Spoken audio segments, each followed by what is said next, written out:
Hapon na. Hapit na alas 6. Nagtatang sa daanan ano di. Ang ngit-ngit na sa gawas. At ay check na itong ref.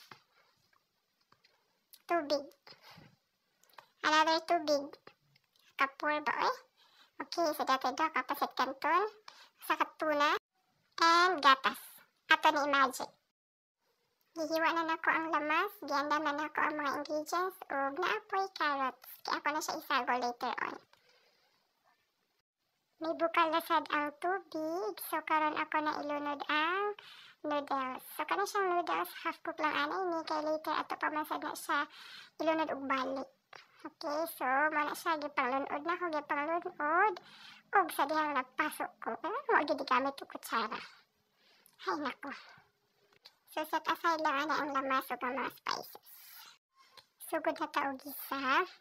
So, nagpainit lang ko og kaha. And then, ang mantika sa pasikan tumor sa akong gigamit. Okay? So, kung sa'yo mga pakapin sa pasit kanton, sumara sa din akong gigamit, ana.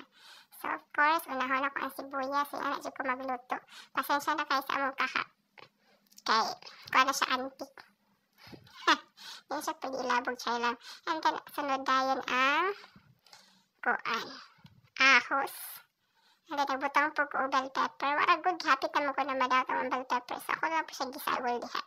At least, magamit gihapon siya. So, ako lang siya gipa-fried, ginagmay.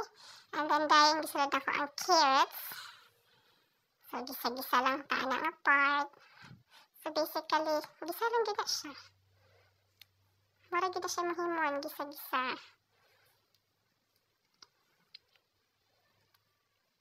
And then, sa diha, nagisa na ang carrots. Gisunod po dahil ako ang century tuna. So, gitanggal ako ang sabaw, ha? Sabaw ba'y tawag, ana ba sa kayo? Wala na ko giapili ha, paglunod. Okay, so sa diha, nagisa na siya. Nakumbay na sila. Ready na po na ko ang sunod na kong agamitin na ingredients. So, mana siya ang milk. Ako na siya gitunaw sa itong sabaw ganyan sa noodles. Okay, gitunaw na siya na ko. And then, gimix na po na ko. I-combine na po na ko sa mga ingredients na nauna. Then, asa man na siya? Tuyo ba na siya? Oyster sauce ba na siya? Wala ko idea na niya. So, di kan gihapon na siya sa pancit canton. And then, ang yahang spices. So, basically, mauragin na siya ang maghatag og timpla sa atong giluto karon. Actually, pancit canton lagi siya. Daghang naman kayo siya arte-arte. Diba? And then, giduwa ka, nato siya og carrots. And then, subak na tuna. Okay, so muna siya. Okay na ko na ang lasa. Approved na. So, pabukalo nato siya. Gaway. So, okay naman siya. Ginunod na ko ang noodles. And then, ako na po na siya mix diha ang part. So, basically, tapot na ako sa noodles ang lasa.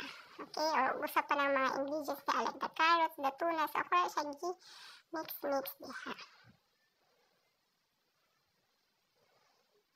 Okay lang. Okay lang sa diha nga part. And this is how it looks like. Diba? Amazing. Kitalawa na sa akong anak na bae. Nasa kailasa anak. Approve ha or dili? Yummy ko na. Okay, so mo po na siya akong anak na laki. Lami ko na. Diba? O pa. Tapos nakuha pa din siya dugang. So, mura na siya, pinaka-simple na siya maluto sa pancit canton. And healthy gamay.